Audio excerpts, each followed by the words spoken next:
The white cane snapped with a sickening crack against the concrete, its pieces scattering like broken promises across the sidewalk. 73-year-old Dorothy Washington felt her world collapse in that single, devastating moment. The jagged sound echoed through the morning air, silencing the busy street corner where she had waited patiently for the number 12 bus, just as she had every Tuesday for the past 8 years. "There," Officer Bradley Mitchell said, his voice dripping with satisfaction as he towered over the elderly black woman. "Now maybe you'll think twice about loitering on my beat." His pale hands brushed imaginary dust from his uniform, the morning sunlight catching the cruel satisfaction in his pale blue eyes. The badge on his chest gleamed with false authority, reflecting the horror etched on Dorothy's weathered face. Dorothy's fingers trembled as they searched the air where her lifeline had been just moments before. "Please, sir," she whispered, her voice barely audible above the rumble of morning traffic. "That was my cane. I can't see without it. I need it to get home." Her brown eyes, clouded with cataracts, but still holding decades of quiet dignity, turned toward the sound of his breathing. The white cardigan her late husband had bought her last Christmas hung loosely on her small frame, and her weathered hands clutched a worn leather purse. The bus stop bench where Dorothy had been sitting moments earlier still held the impression of her small body. She had arrived at 7:30 sharp, as always, with her weekly grocery list tucked safely in her purse and exact change counted out for the bus fare. The routine had become sacred to her since Robert's death 3 years ago. These small acts of independence were all she had left of the life they had built together in their modest home on Maple Street. Officer Mitchell had approached with heavy footsteps that announced his presence like thunder before a storm.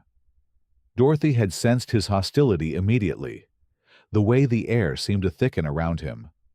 She had encountered his type before, during the civil rights marches of her youth, when she had walked hand in hand with Robert through tear gas and hatred. But that was 50 years ago, and she had hoped the world had changed. "Ma'am, you can't sit here all day," Mitchell had said, his voice carrying the weight of assumed authority. "This is a public space, not your personal waiting room."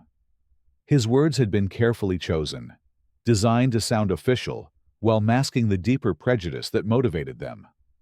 Dorothy had explained quietly that she was waiting for the bus, showed him her bus pass, even mentioned that she made this same trip every Tuesday. None of it mattered. The confrontation had escalated with frightening speed. Mitchell's demands became louder, more aggressive. He accused her of suspicious behavior and disturbing the peace, though the only disturbance was his own raised voice. When Dorothy had tried to stand, using her cane for support, he had grabbed it from her hands. "This thing could be a weapon," he had declared, examining the simple white mobility cane as if it were a club.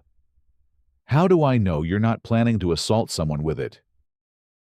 The absurdity of the accusation hung in the air like smoke. Dorothy Washington, all 4 feet 11 inches of her, armed with a lightweight aluminum cane designed to help her navigate curbs and obstacles. But Mitchell's next action had moved beyond absurd into the realm of pure cruelty. With deliberate force, he had raised the cane above his head and brought it down against the concrete. The sound of splintering aluminum had drawn the attention of nearby pedestrians. A young mother pushing a stroller stopped mid-stride, her mouth opening in disbelief. A businessman checking his phone looked up sharply, his finger hovering over the screen. An elderly white man walking his dog actually stumbled, his face flushing with shame as he witnessed the scene. None of them moved to intervene, but their phones appeared in their hands like instinctive responses to injustice. Dorothy had felt the destruction of her cane like a physical blow to her chest. The cane had been more than a tool. It had been her connection to independence, her ability to navigate a world that had already taken so much from her. Without it, she was truly helpless. trapped on this corner with no way to safely cross streets or avoid obstacles.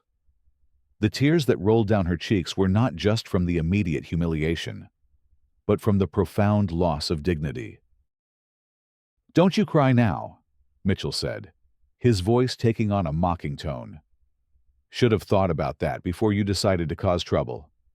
He pulled out his citation book with theatrical flair, as if preparing to add insult to injury. "Public disturbance. Failure to comply with lawful orders. This is going to cost you. Lady." His pen clicked as he began writing. Each scratch of ink against paper, another small wound. The morning sun cast long shadows across the intersection, and the usual rhythm of the city continued around them. Cars passed by, their drivers stealing glances at the scene, but unwilling to slow down enough to truly comprehend what they were witnessing. The bus Dorothy had been waiting for rumbled past, its hydraulic brakes hissing as it stopped at the light. She could hear the familiar sound of doors opening and closing, passengers boarding for journeys she could no longer safely make. In the growing crowd of witnesses, phones continued to record. The videos would later show Officer Mitchell's face clearly, his name tag visible, his badge number catching the light. They would capture Dorothy's quiet dignity in the face of humiliation, her small frame dwarfed by his looming presence. But they would also capture something else, something that would make this Tuesday morning different from all the others. A black SUV with tinted windows had been parked across the street for the past 10 minutes. Its occupant had been observing the scene with growing disbelief and rage. The vehicle's government plates were subtle, but unmistakable to those who knew what to look for. Inside, Special Agent Marcus Washington of the Federal Bureau of Investigation sat with his hands gripping the steering wheel so tightly, his knuckles had gone white. Marcus had been on his way to the federal building downtown when he had spotted his mother at the bus stop. He had planned to surprise her, maybe offer her a ride to wherever she was going. It had been 3 weeks since his last visit, and guilt had been gnawing at him during the long hours of his current investigation. Work had consumed him lately, a complex case involving corruption in local law enforcement that had demanded his complete attention. The irony was not lost on him as he watched Officer Mitchell terrorize the woman who had raised him, who had worked 3 jobs to put him through college, who had celebrated with tears of joy when he graduated from the FBI Academy at Quantico. Dorothy Washington had never asked for recognition or reward for her sacrifices. She had simply loved her son and believed in his ability to make the world a better place. Marcus had been born Marcus Thompson, but he had taken his stepfather's name when Robert Washington married his mother and adopted him at age 12. Robert had been the father he had never known he needed, a man who taught him about honor and integrity through quiet example rather than loud speeches. It was Robert who had encouraged his interest in law enforcement, who had told him that the best way to fight injustice was from within the system. Now, watching his mother's humiliation unfold, Marcus felt every lesson about patience and proper procedure crumbling. The agent in him knew the protocols, the chain of command, the proper channels for reporting misconduct. But the son in him saw only his mother's tears and the scattered pieces of her independence lying broken on the concrete. Officer Mitchell was still writing his citation when the SUV's door opened. Marcus emerged like a force of nature, his 6'3" frame unfolding from the vehicle with predatory grace. His dark suit was impeccably tailored, his FBI credentials hanging from a chain around his neck. The morning light caught the gold of his badge as he crossed the street with measured steps, each footfall carrying the weight of federal authority. The witnesses noticed him immediately. There was something in his bearing that commanded attention, a presence that spoke of power held carefully in check. His face was a mask of professional composure, but his eyes burned with barely contained fury. Those who were recording instinctively adjusted their phones to capture this new development, sensing that they were about to witness something significant. Dorothy heard the change in the ambient sound before she understood what was happening. The murmur of gathering witnesses had shifted, becoming more focused, more expectant. She tilted her head, listening for clues in a world she could no longer see clearly. The sound of approaching footsteps was familiar, but she couldn't quite place it. Not until she heard the voice. "Officer Mitchell." The words were spoken quietly, but they carried across the street corner like a verdict.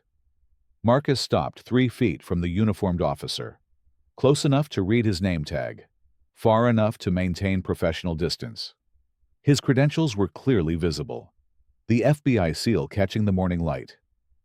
"I'm Special Agent Washington. I believe you and I need to have a conversation." The transformation in Mitchell's demeanor was instantaneous and startling. The swagger disappeared, replaced by the nervous fidgeting of someone who suddenly realized he might be in serious trouble. His eyes darted from Marcus's badge to his face, then to Dorothy, then back again. The mathematical calculation was almost visible as he tried to determine the relationship between the federal agent and the elderly woman he had just humiliated. "Agent Washington," Mitchell stammered, his voice losing its earlier confidence. "I was just dealing with a public disturbance here. This woman was loitering, causing problems for local businesses." The words sounded hollow even to him, the fabrication obvious to everyone present. His citation book hung forgotten in his hand, the half-written ticket a monument to his own prejudice. Dorothy's breath caught as recognition flooded through her. The voice, the bearing, the careful way he spoke when he was controlling his temper. It was all achingly familiar. "Marcus," she whispered, her voice breaking on his name. The hope and disbelief in that single word carried decades of love and loss, pride and protection. Her son had come, though she couldn't fathom how or why. "Yes, Mama," Marcus said softly, never taking his eyes off Mitchell. "I'm here now." The gentleness in his voice when addressing his mother stood in stark contrast to the cold authority he directed at the officer. "Everything's going to be all right." But even as he offered comfort, his attention remained focused on the man who had dared to harm the most important person in his world. The crowd of witnesses had grown larger, drawn by the drama unfolding on the corner. Word was spreading through social media in real time. Videos already being shared with captions like "FBI agent's mother assaulted by cop" and "You won't believe what happens next." The power of the internet to amplify injustice was about to work in Dorothy's favor for once. Marcus knelt beside his mother, his trained eyes quickly assessing her condition. She seemed physically unharmed, but emotionally shattered. Her usual quiet strength replaced by trembling uncertainty. The broken cane at her feet told the story he needed to understand. Each piece a testament to the officer's cruelty. "Are you hurt?" "Mama," he asked, his voice gentle, but his eyes never leaving Mitchell. "I'm all right, baby," Dorothy said, though her voice shook with the lie. "He broke my cane. I don't know how I'm going to get home." The practical concern, so typical of her pragmatic nature, cut through Marcus's professional composure like a blade. His mother was worried about getting home while he was calculating federal charges and career-ending investigations. "You don't need to worry about that," Marcus said, rising to his full height. "Officer Mitchell is going to personally ensure you get home safely, aren't you, Officer?" The question was not really a question, and everyone present understood the implications. Mitchell's career, his pension, his future, all hung in the balance of this moment. Mitchell's face had gone pale, the reality of his situation finally penetrating his initial shock. "Look, Agent Washington, I think there's been a misunderstanding here. Your mother, she seemed confused, disoriented. I was trying to help her." The lies flowed with desperate fluency, each one digging his grave deeper. Around them, phones continued recording, capturing every word for posterity. "Help her!" Marcus's voice dropped to a whisper that somehow carried more menace than a shout. "By destroying her mobility aid, by humiliating a 73-year-old woman who was simply waiting for her bus." He gestured to the scattered pieces of the cane, evidence that contradicted every word coming out of Mitchell's mouth. "Tell me, officer, what part of that constitutes helping?" The businessman, who had been checking his phone earlier, stepped forward, his device still recording. "I saw the whole thing," he said, his voice shaking with indignation. "This officer accused her of loitering, grabbed her cane, and smashed it for no reason. She was just sitting on the bench waiting for the bus." His testimony, backed by video evidence, was another nail in Mitchell's professional coffin. Other witnesses began speaking up, their collective voice growing stronger with each account. The young mother with the stroller, the elderly man with the dog, even a teenager who had been waiting at the same bus stop, all of them corroborating the same story. Mitchell had attacked an innocent elderly woman without provocation, destroyed her property, and attempted to cite her for crimes she hadn't committed. Marcus listened to each account with the methodical attention of a federal investigator building a case. His training had taught him to gather evidence systematically, to build unshakable foundations for prosecution. But his heart was breaking as he heard the details of his mother's humiliation, described by strangers who had shown more concern for her welfare than the officer sworn to protect and serve. "Officer Mitchell," Marcus said, his voice carrying the full weight of federal authority, "I'm placing you under arrest for violation of civil rights under color of law, destruction of property, and assault on a disabled person." He produced his handcuffs with practiced efficiency, the metal gleaming in the morning sun. "You have the right to remain silent, though I suspect you'll want to call your union representative." The arrest happened with surreal efficiency. Mitchell, who had terrorized Dorothy with his assumed authority, submitted meekly to federal custody. The same hands that had destroyed her cane were now cuffed behind his back, his badge and weapon secured as evidence of his abuse of power. The transformation from aggressor to victim was complete, though the only sympathy he would receive was what the law required. As Marcus loaded Mitchell into the SUV, he could hear his mother's quiet sobs behind him. The sound cut through his professional satisfaction like a knife, reminding him that justice, while necessary, could not undo the harm that had been done. His mother's dignity had been violated, her sense of safety shattered, her independence literally broken into pieces on the sidewalk. The crowd began to disperse as the immediate drama concluded, but the videos were already spreading across social media platforms. The hashtag #SaveDorothy began trending within hours, and news outlets picked up the story with unprecedented speed. The image of the broken cane became a symbol of systemic abuse, while Marcus's calm professionalism in the face of personal crisis exemplified the best of law enforcement. Marcus returned to his mother's side, his official duties temporarily complete. "Come on, Mama," he said gently, offering her his arm. "Let me take you home." The simple gesture, son supporting mother, felt both natural and profound after the morning's events. Dorothy leaned against him gratefully, drawing strength from his presence while still processing the shock of what had happened. "I don't understand," she said as they walked slowly toward the SUV. "Why did he hate me so much? I wasn't doing anything wrong." The question hung in the air like smoke, unanswerable and heartbreaking. Marcus had spent his career studying the psychology of prejudice, but he had no words to explain the casual cruelty his mother had endured. "Some people carry darkness inside them. Mama," he said carefully, "it has nothing to do with you, and everything to do with them. It was an inadequate answer to an impossible question, but it was the best he could offer. The systemic nature of the problem. The institutional failures that had enabled Mitchell's behavior. Those were conversations for another day. The drive to Dorothy's house was quiet, filled with the comfortable silence of family reconnecting after trauma.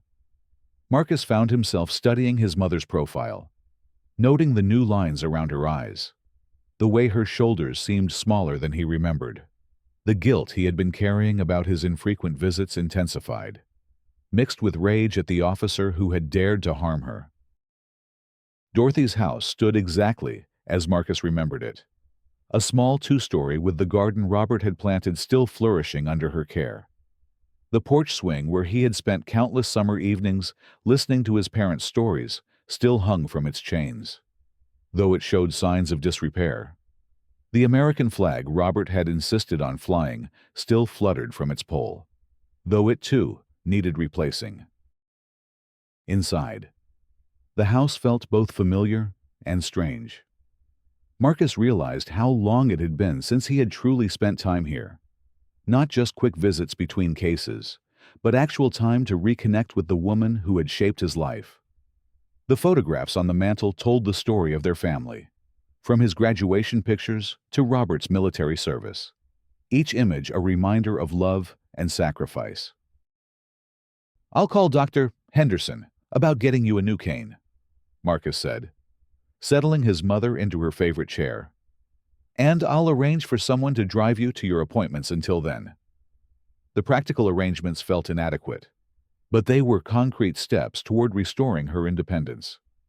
He made a mental note to research the latest mobility aids, determined to replace what Mitchell had destroyed with something even better. Dorothy nodded gratefully, though her mind was clearly elsewhere. "That officer," she said slowly. "He looked at me like I was nothing, like I didn't deserve to exist." The observation was delivered with the quiet wisdom of someone who had seen too much hatred in her lifetime. "I thought we had moved past that kind of thinking." "We have. Mostly," Marcus said, though the words felt hollow even to him. "But there are still people who carry the old sickness. That's why we have laws now. Why what happened to you is a federal crime. Change is slow, but it is happening." He wished he could offer more hope, but his years in law enforcement had taught him that progress was measured in generations, not years. The afternoon passed quietly, as Marcus handled the administrative details of his mother's case. Phone calls to supervisors, reports to file, evidence to catalog. The bureaucracy of justice moved with its usual measured pace. But he also made other calls, to local civil rights organizations, to reporters who specialized in police misconduct, to lawyers who would ensure Dorothy received every form of compensation available. The story broke on the evening news with devastating impact.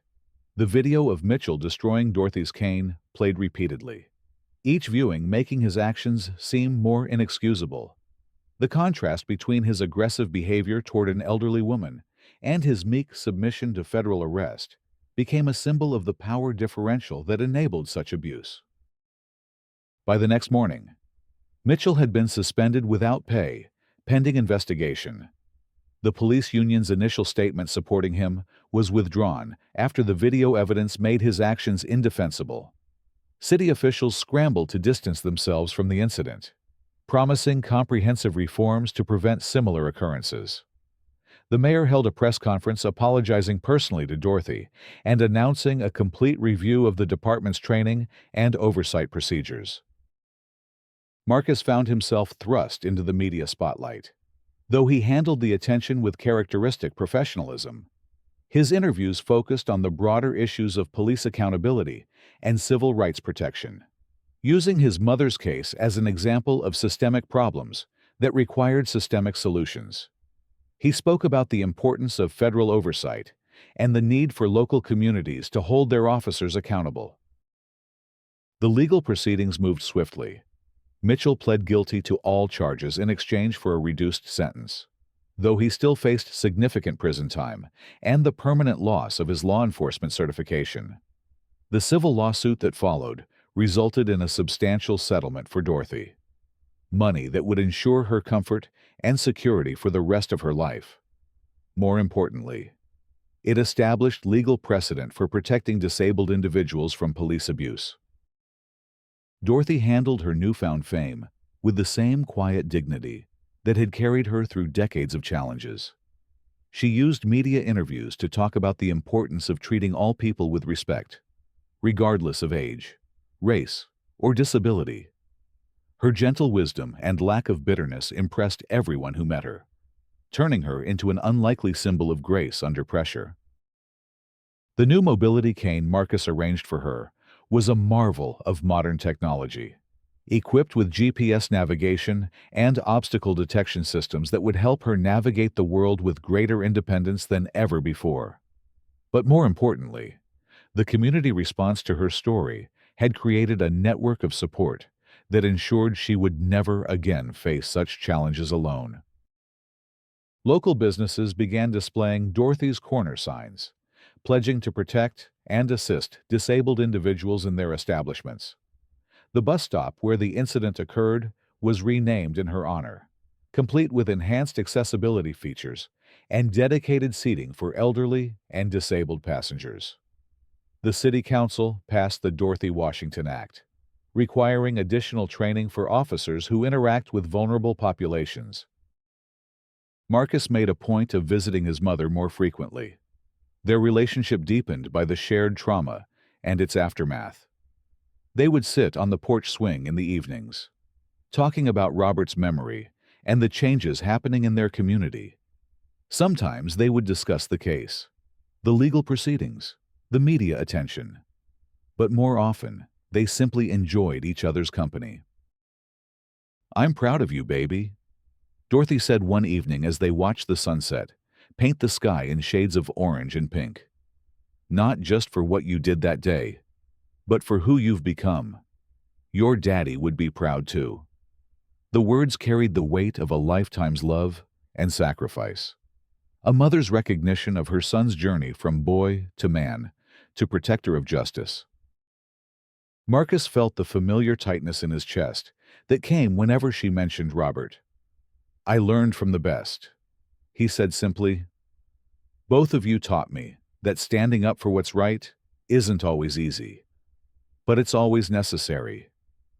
The lesson had been reinforced by the events of that Tuesday morning, when personal and professional obligations had aligned in perfect clarity. The case had broader implications for Marcus's career as well. His handling of the situation, the way he had balanced personal involvement with professional responsibility, had impressed his superiors and led to recognition within the Bureau. He was assigned to head a new task force on police misconduct, using his experience to develop better protocols for investigating civil rights violations. Officer Mitchell served 18 months in federal prison, where he had time to contemplate the casual cruelty that had destroyed his career and hurt an innocent woman. Upon his release, he wrote a letter to Dorothy, apologizing for his actions and expressing genuine remorse for the pain he had caused. Dorothy, true to her nature, forgave him, though she never forgot the lesson his hatred had taught her about the work still to be done. The annual Dorothy Washington Community Service Award became one of the city's most prestigious honors, recognizing individuals who demonstrated exceptional compassion and service to vulnerable populations. The first recipient was Marcus himself, though he insisted the honor belonged to his mother and all the witnesses who had refused to remain silent in the face of injustice. Years later, as Dorothy approached her 80th birthday, she would still take the bus downtown occasionally, always accompanied by friends from the community who had rallied around her. The broken cane incident had become a catalyst for positive change, transforming a moment of cruelty into a foundation for greater understanding and protection. The corner, where it all happened, remained a gathering place for the community, marked by a small memorial garden that Robert would have loved. Dorothy would sometimes sit on the new bench there, no longer waiting for a bus, but simply enjoying the sounds of a neighborhood that had learned to see her not as a burden or a target, but as a treasure to be protected. Marcus would join her there when his work allowed, the federal agent and his mother sharing quiet moments in the place where justice had prevailed over hatred. The broken cane was long gone, but its memory lived on in the laws that were changed, the lives that were protected, and the community that had learned to stand together against cruelty. In the end, Dorothy Washington's story became more than just an account of one woman's courage in the face of injustice. It became a testament to the power of love to overcome hatred, of community to defeat isolation, and of justice to prevail when good people refuse to remain silent. The white cane that Officer Mitchell had broken in a moment of cruel prejudice had been replaced not just with a better mobility aid, but with an entire network of support and protection that would outlast them all. The morning sun still rose over that corner every day, illuminating a community transformed by the events of one Tuesday, when hatred met its match in the form of a son's love for his mother and a society's commitment to justice. Dorothy Washington continued to navigate her world with quiet dignity, secure in the knowledge that she was no longer alone, that her story had meaning, and that the broken pieces of that terrible morning had been rebuilt into something beautiful and strong.